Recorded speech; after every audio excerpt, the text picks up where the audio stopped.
All right, here's the deal, people. I intend for this to be relatively brief because they will talk about how glorious today is in Baltimore, Maryland for generations. It is mid to upper 70s. There is not a cloud in the sky.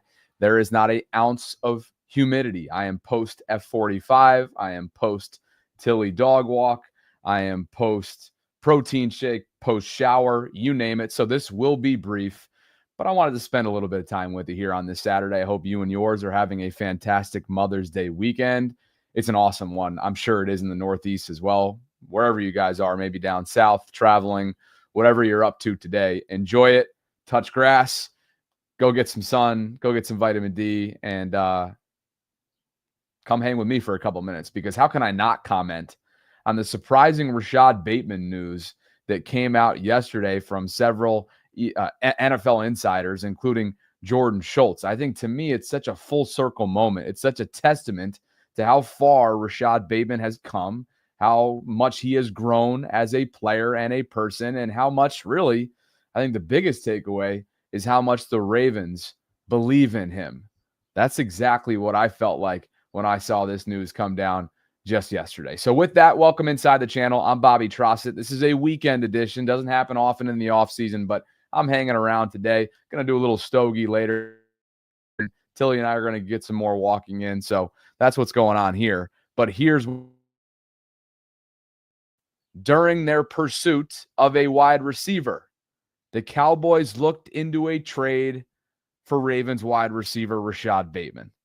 As Jordan Schultz notes, those talks did not go far. Dallas ultimately struck a post-draft deal with Pittsburgh for George Pickens. We know that. And Dallas's search for another receiver was a months-long process, but I don't care about any of that. What I care about is that they, at the very least, inquired about Rashod Bateman. Rashod is coming off a career season. He's coming off a 756 receiving yard season. More importantly, he's coming off a 9 receiving touchdown season. Guys, he had 4 in his previous 3 years combined. He was extended this time last year. He is probably one of the biggest, if not the biggest, bargains when you look around the NFL at the wide receiver position, given the value that he brought to this team. He had 45 receptions on 72 targets. He hauled in 16.8 yards per reception. And the separation that he brought as an elite route runner that he has always been was really second to none. The 33rd team has more statistics as well in terms of yards per route run. He had 3.37 of those. 3.37 yards per route run from the slot last season. And he and Lamar, they continue to connect. That disconnect was talked about in pretty much all facets through the first few years. A lot of that was due to injury. Again, Rashod has had his fair share of those kind of setbacks, whether it was the Liz Frank, whether it was the groin strain. At one point, I think he had a knee, hamstring issues. And obviously last year, he missed some time towards the end of that postseason run. But as far as I'm concerned, this is a testament to Rashod Bateman. This is a testament to the Ravens' belief in him. Talks did not go far. And I get it. I get why they wouldn't go far.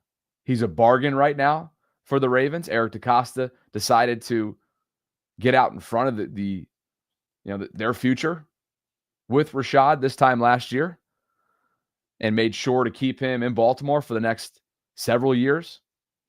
They saw something in him. And ultimately, through 1 year of that extension, it's paying great dividends. Take a look at what he did last year. More specifically, I gave you some of the broad statistics a second ago. But Sleeper Ravens went deeper. 14.7 air yards per target. That ranks second among pass catchers with a minimum of 70 targets.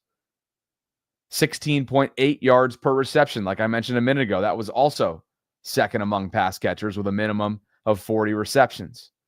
I love this one right here. He was 50% when it comes to deep throw, which is 20-plus air yards or more, catch rate with a minimum of 15 targets. ranked 4th. And again, those 9 receiving touchdowns, that ranked tied for 6th. The highest percentage of receptions for a first down or touchdown, look at where he was.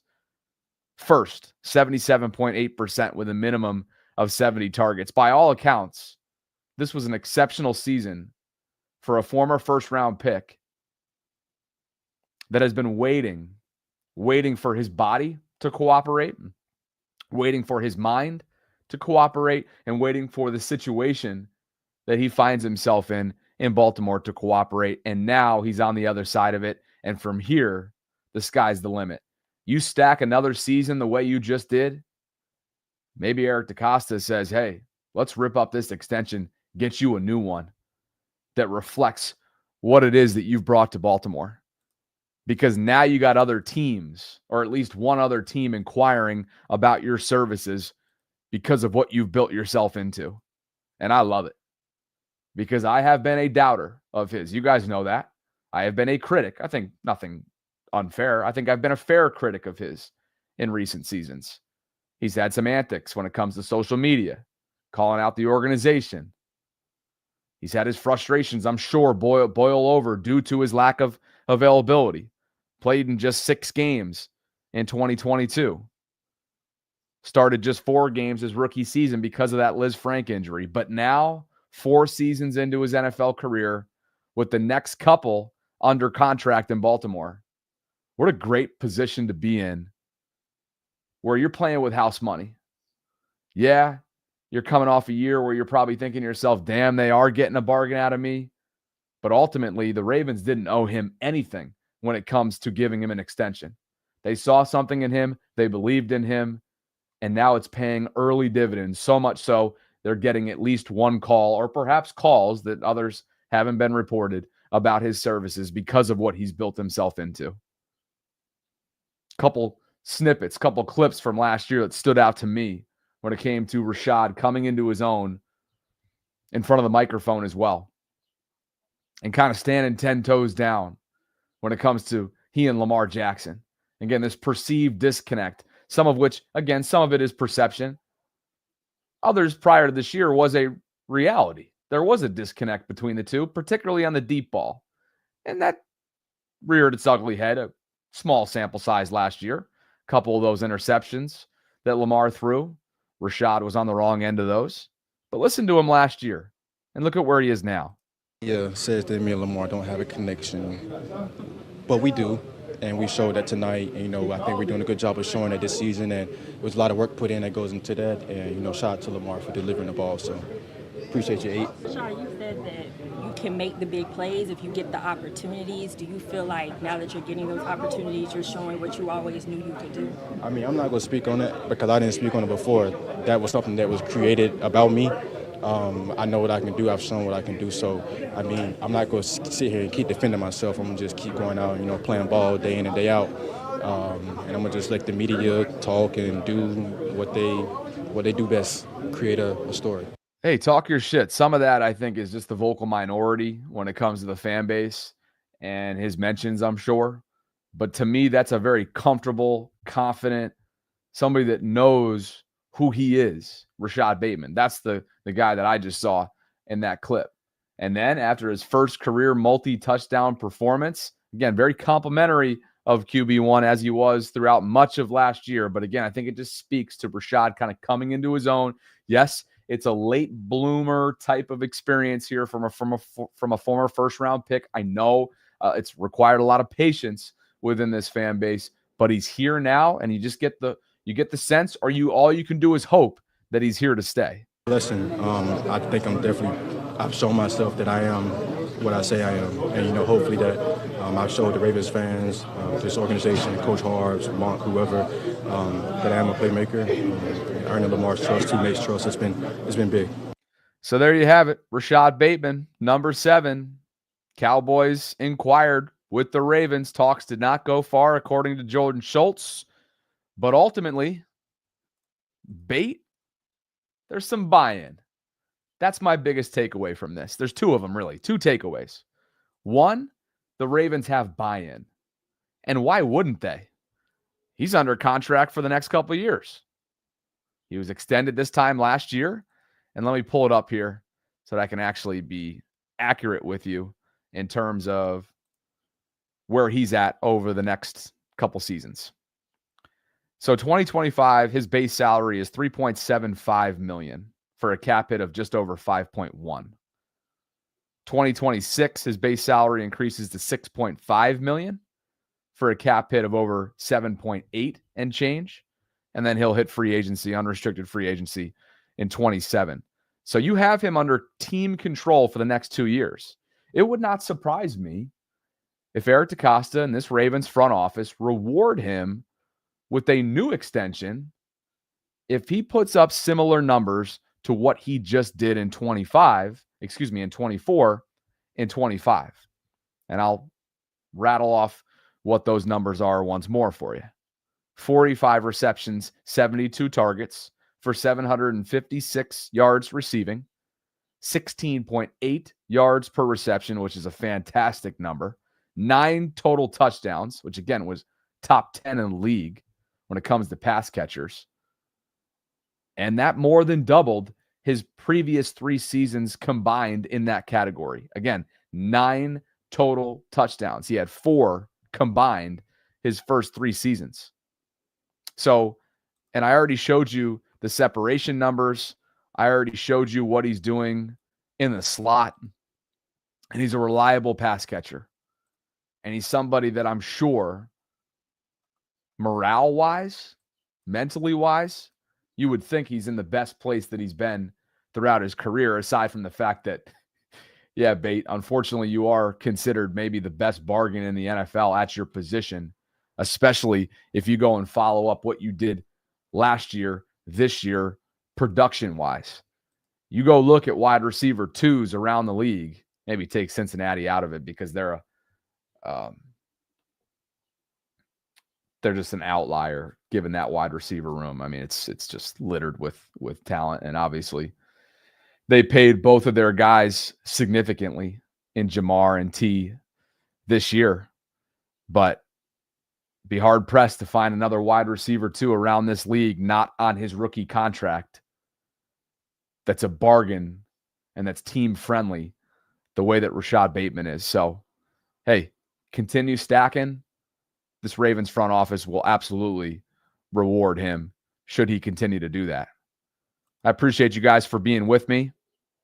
Would love for you to join the Bobby Baltimore Discord server if you haven't already done so. It is free, and we're coming up on 1,000 members. We've got over 800 and counting. It's a 24/7 hub for conversations surrounding Baltimore sports. And right now, you can click on the link that's a pinned comment in the live chat to join today. A lot of different chatter going in here at all times, especially with the crossover that we have going on right now with the NHL playoffs, Orioles baseball being in full swing. Finally, they won a game last night on West Coast time. We talk general shit too, like my dating life and Lord knows what else. Maryland Terps. Of course, Ravens football. Off-season edition, constantly. Mike letting everybody know. Thank you, Mike. Bobby just went live. Yes, I did. The nice part is, though, you will get a notification if you join this group right here.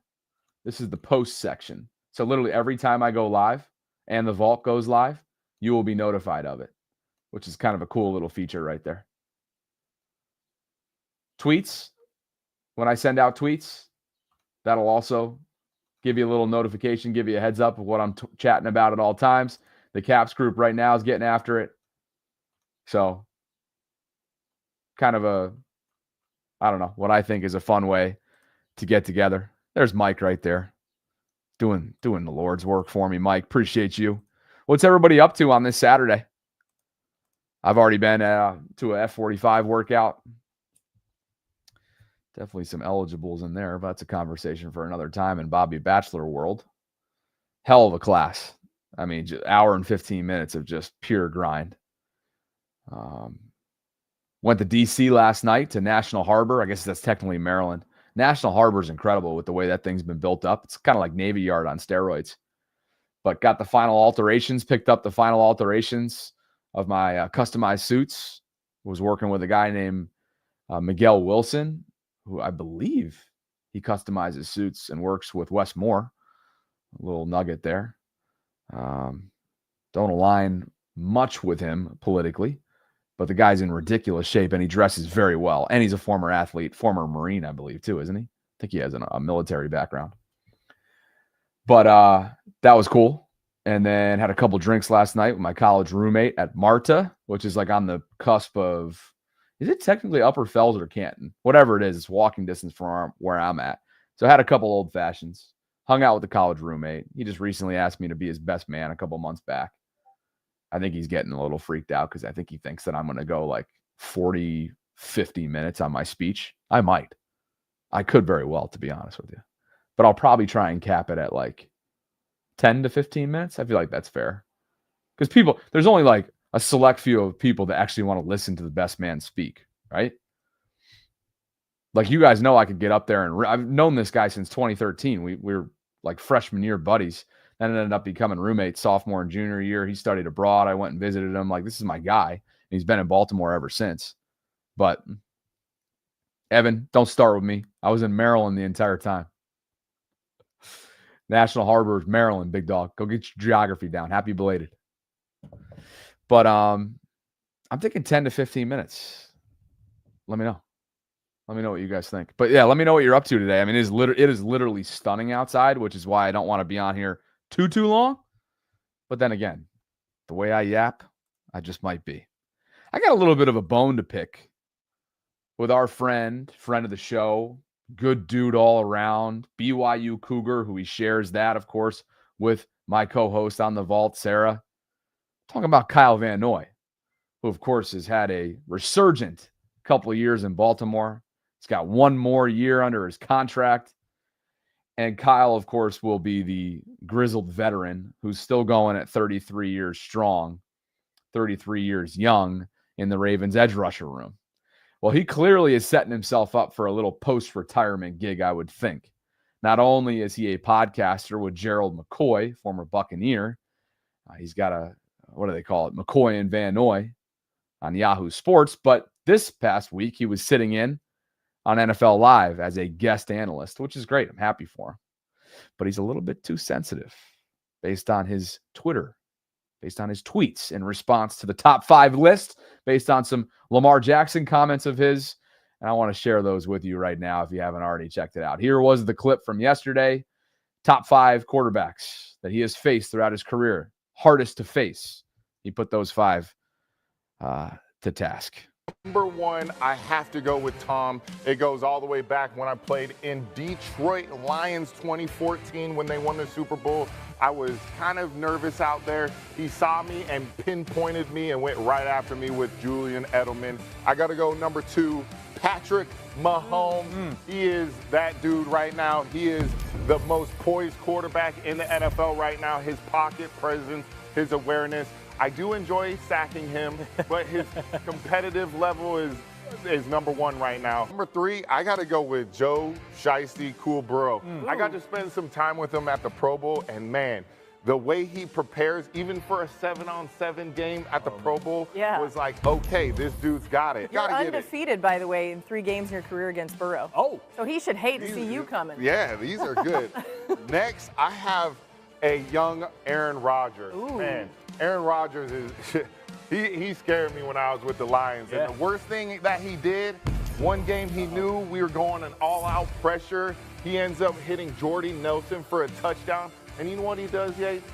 He taps me on the butt and says, nice try. 5. And final, Josh Allen, Mr. Do-It-All. He can he really does it all. He's like Booby Miles. He can run, pass, kick the ball. He can do it all very well at a high level. He's number 5. My honorable mentions, Stafford, underrated, Ben Roethlisberger, Phillip Rivers. I did put Jaden Daniels under there. Yeah. And then I got to have my teammate. I don't want to give him too much credit, right? Yeah, but he's out there too for honorable mentions.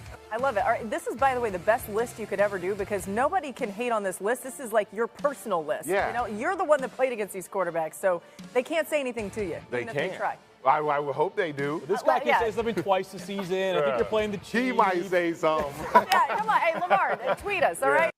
All right, let's chat about it. KVN, I got no problem with the list. Got no problem with it. Obviously, I know some of you out there are like, how do you put Josh and Joe above Lamar?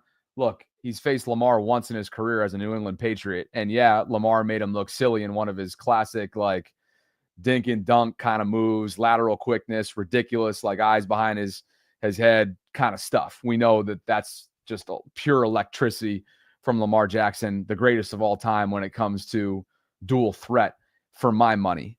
What I do have a problem with is sort of being wishy-washy and a little hypersensitive on Twitter.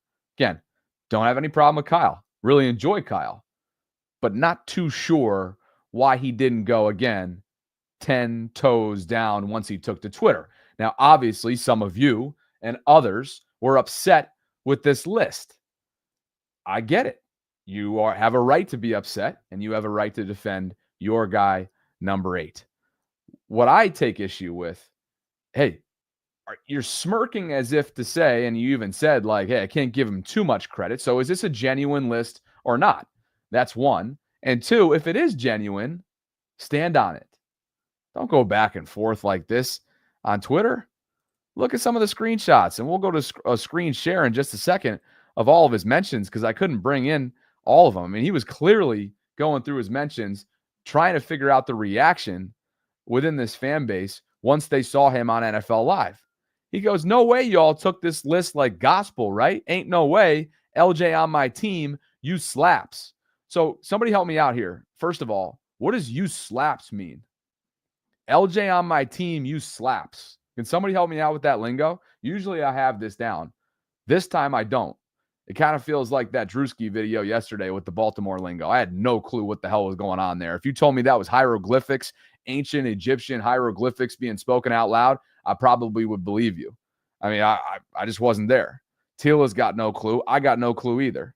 So what? Yeah, okay, Holly, that's kind of what I was interpreting it as well. Like you slaps, like you're crazy. Are you serious? For real?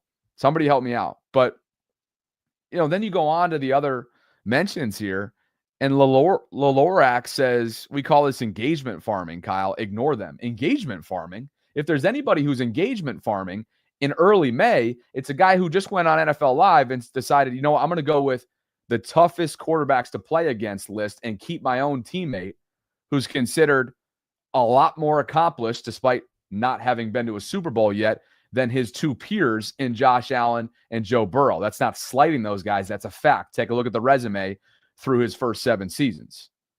So, Mike, I usually do have it. Thank you very much. Go back to your Saturday. Go water those plants. Like, what? I don't, that to me is so contradictory. Like, no, this is engagement farming. It's early May. We're post-draft now.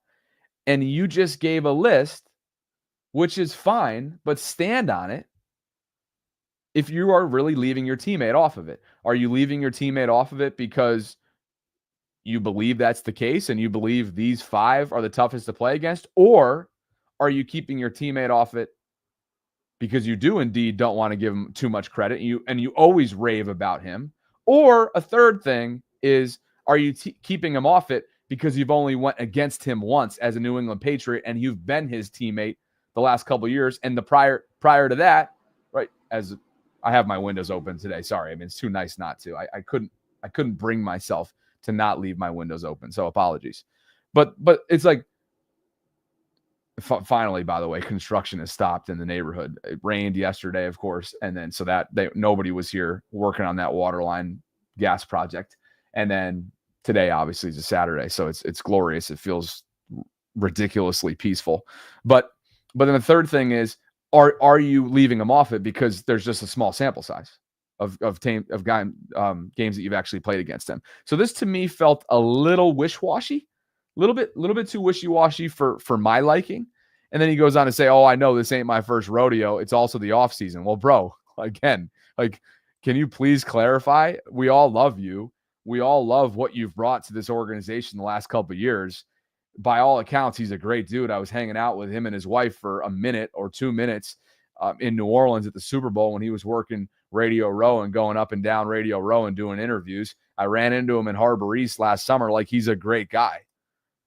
But this is also like, You can't have it both ways, dude. Let's go back into it. He tweets all the time. And first of all, it's Sarah's tweet that he first. It's Sarah's mentions that he ended up in. And by the way, whoever is MD here came to Sarah's defense and said, Sarah's actually legit, not engagement farming. She was just sharing your segment. They have mad love for you on the podcast, which is true.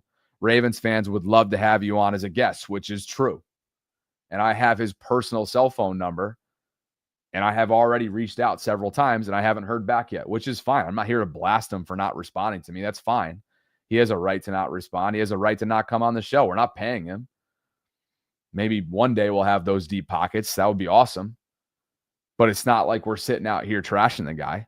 And so he went on to say, look, I was talking about the comments, not her, when he said, the slaps thing or whatever. And no way you all took this like gospel. So whatever. It is what it is. But you can't have it both ways. You can't go on NFL Live as an analyst, leave your guy off of it, and not necessarily explain as to why, and then be hypersensitive once your mentions start understandably going off. Of course they are.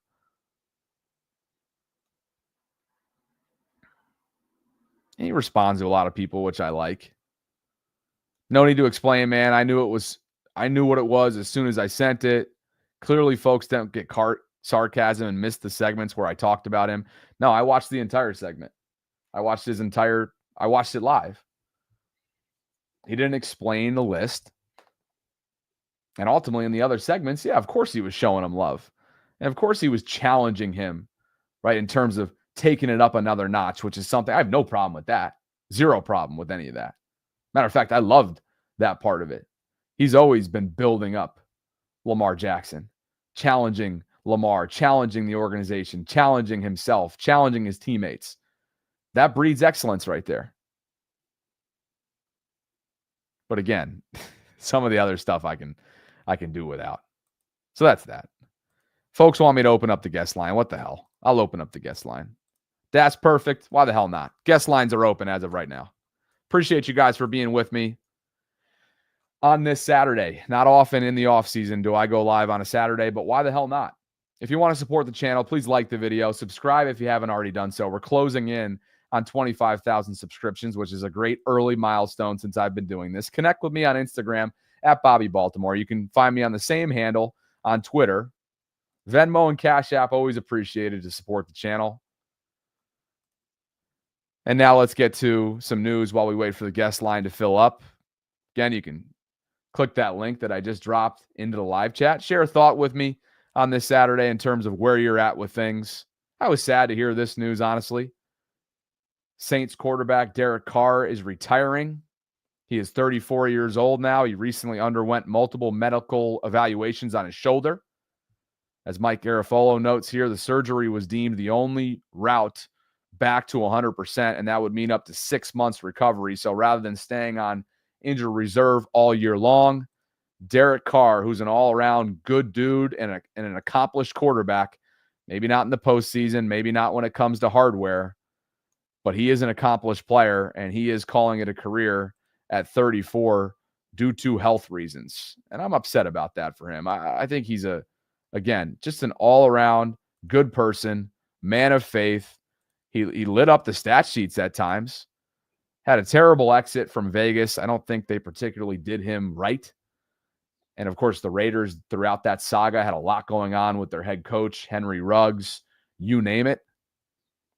But he's a 4-time Pro Bowler, had over 41,000 passing yards, 257 touchdown passes, finished third in MVP voting back in 2016, multiple seasons leading the league in passing yards, touchdowns, and completion percentage. And yes, he was a consummate pro, 11 NFL seasons. Jordan Schultz is spot on. He should be celebrated as such. Derek Carr calls it a career. So who you going with under center, New Orleans? Is it going to be Tyler Shuck, the rookie out of Louisville? It's going to be Spencer Rattler. Be very, very curious to see. Some folks think they're tanking for Archie. Archie might not even be the first quarterback pick next year. He might not even come out of college next year. You got Cade Klubnik. You got Nussmeier. Who else you got coming out of next year's class? I looked ahead at it a little bit. But best wishes to an all-around guy in Derek Carr. Nobody's calling into the guest lines. I just got somebody hit me up about it, and now the waiting room is solo. So I'm going to jump if you guys don't want to chat. It's too nice out to keep riffing on here.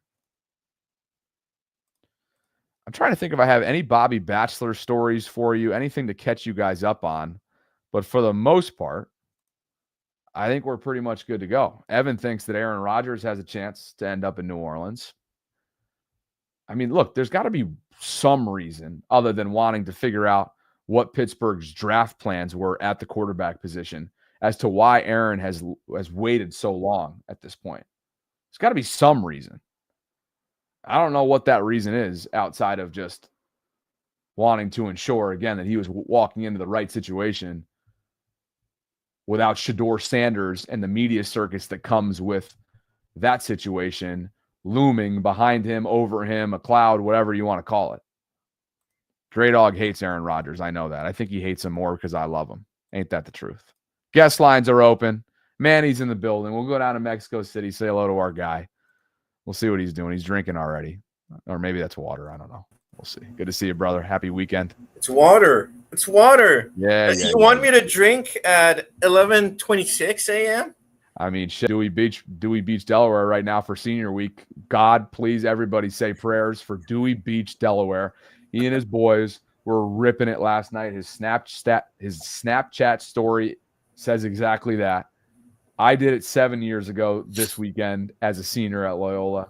It's a booze fest. You're hanging out at Starboard, bottle and cork. I'm sure I'm not saying anything that people in this chat that are in the Baltimore area don't already know, but it gets a little wild. Scott Van Pelt can often be seen at Starboard, by the way. He's a Delaware guy. Weird fun fact right there. Matter of fact, I think he was in there one day, and I had no clue because I was off my ass. So that's what's going on right now in Dewey. But thank you for drinking water before 1 o'clock or before noon where you are on Central Time.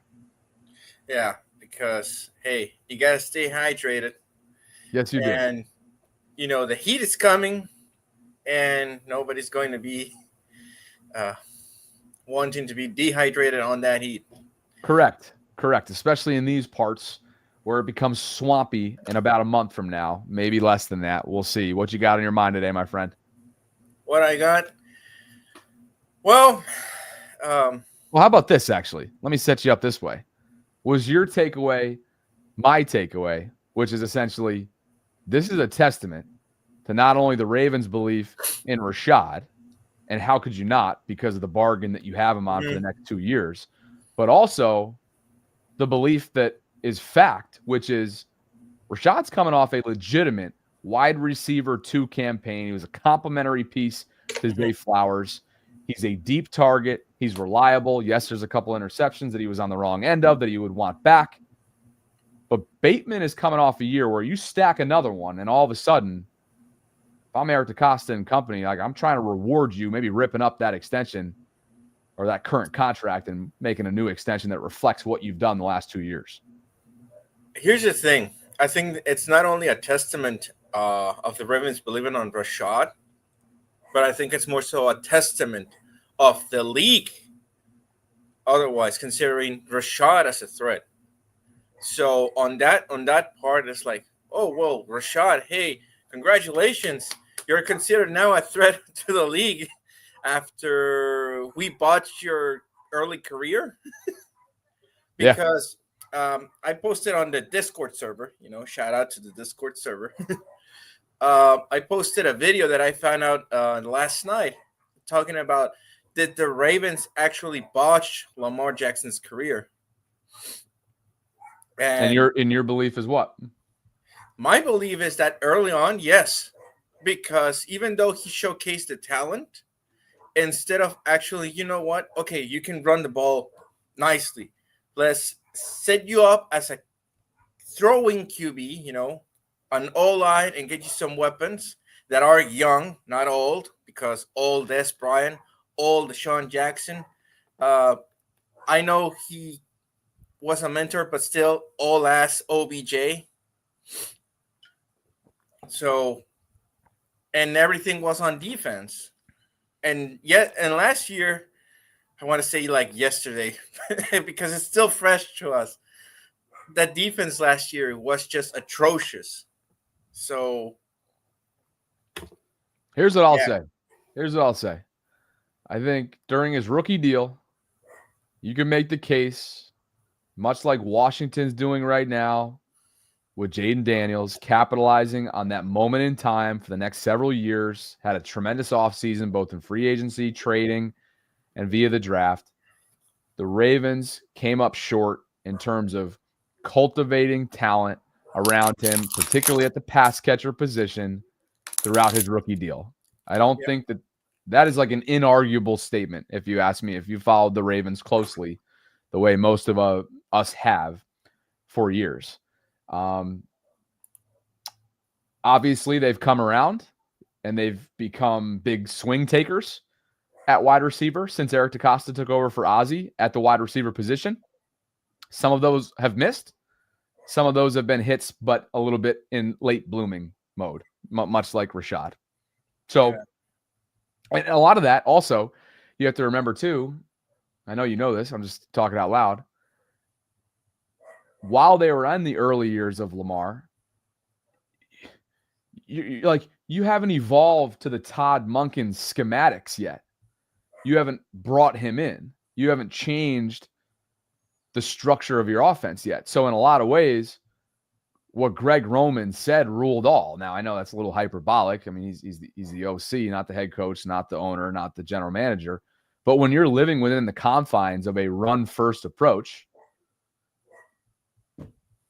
it's kind of the area that you got to live in. And you got to have – and then it's like a trickle-down effect in terms – I'm not saying it's the right thing. Yeah. But ultimately, when you have that scheme, you have to have the proper assets in place. And that was obviously not wide receiver. Yeah. I don't know if you want to watch it because it also sets up as like, well, Harbaugh took over and the scheme of Harbaugh was never the same after the Super Bowl in 2012. We all know that debacle, so I'm not going to repeat it. I'm just going to encourage everybody to watch it. But I'm ready for tomorrow. That is Mother's Day. I hope you're ready, Bobby. Yeah. Middle brother's taking care of us. TJ's going to be in upstate New York, so he'll be with my mom taking care of her, and then she'll be down on Thursday for a long weekend coming up next weekend, brother's graduation. So it's going to be it's going to be a movie in Baltimore. We're going to be at Power Plant on Friday night as a family. We're going to be friggin' bopping around to Barco Cena Saturday after his graduation. We got like a 20-person table. It's going to be a lot of fun. So hope you have a great weekend, brother. Hey, you too. Hey, shout out to everyone. Thanks for the call, dude. Appreciate you. Mr. Manny. Manny. Hope you and yours also have a fantastic weekend. Gave you 40 minutes. I'm going to go enjoy the weather. Tilly and I don't even know what I'm going to do, honestly, but I got a stogie that's staring right at me. It's a Monte Cristo for those of you who indulge. So gave you some thoughts on Rashod. Told you what I feel like it is, my biggest takeaways. Let me know what yours are in the comments section once this one wraps up. Like the video on your way out. Subscribe if you haven't already done so. Please join the Discord server. We're coming up on 900 members. Let's get to 1,000 at some point here soon. Continue to grow that community. And, appreciate you guys, as always. Have an awesome weekend. Happy Mother's Day to those of you who celebrate. I'll catch up with you soon. Thanks, guys.